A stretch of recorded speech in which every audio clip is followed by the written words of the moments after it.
Pemirsa Tawaf TV, kembali lagi dalam Khazanah Timur Tengah. Kita akan lanjutkan dialog bersama Bapak Hamdan Bashar. Baik Pak, Lebanon kan pernah dilanda perang saudara selama 15 tahun, sejak tahun 1975 hingga 1990. Bahkan perang saudara itu seperti tadi Bapak singgung, ada juga insiden Black September itu ya Pak ya, atau Tikam Sabra dan Shatila, dan melibatkan juga pemimpin PLO saat itu, Presiden Yasser Arafat. Bagaimana pandangan Bapak keterlibatan faksi Hizbullah, kemudian ada Israel tadi yang tiba-tiba mengintervensi di tengah-tengah berkecamuknya perang saudara, bahkan ada pemimpin PLO yang terlibat dalam perang saudara di Lebanon itu Pak?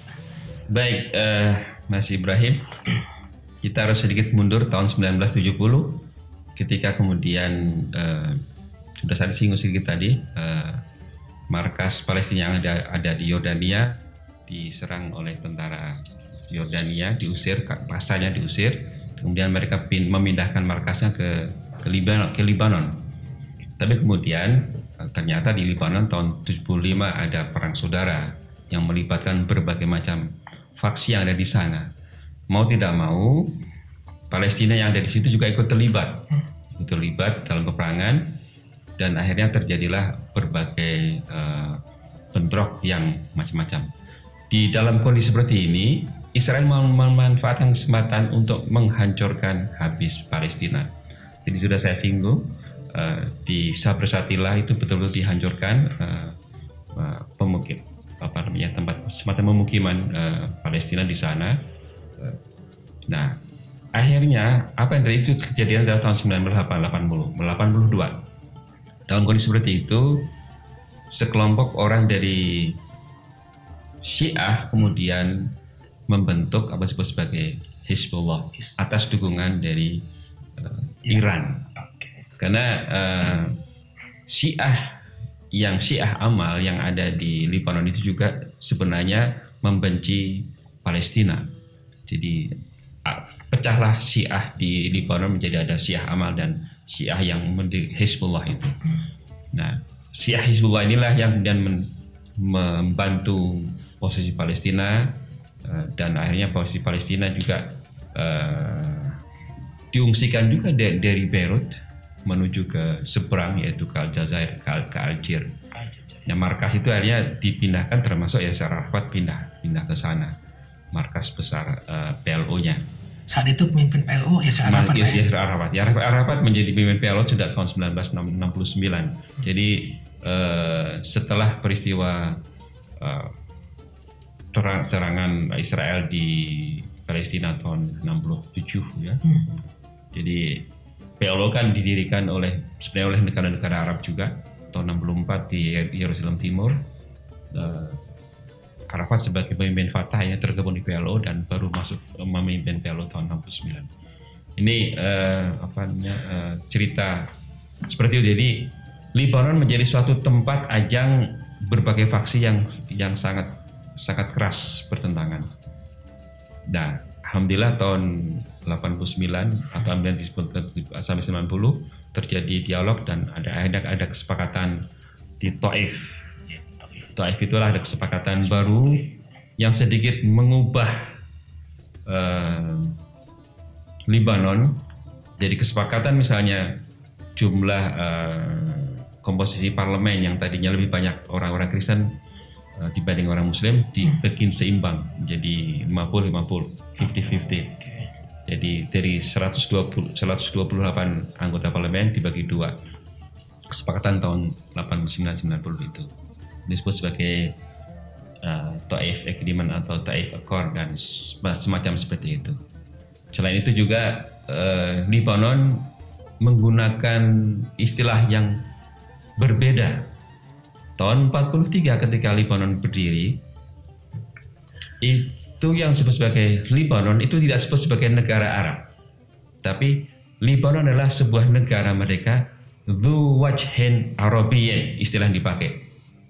Negara bebas yang mempunyai wajah Arab, bukan negara Arab.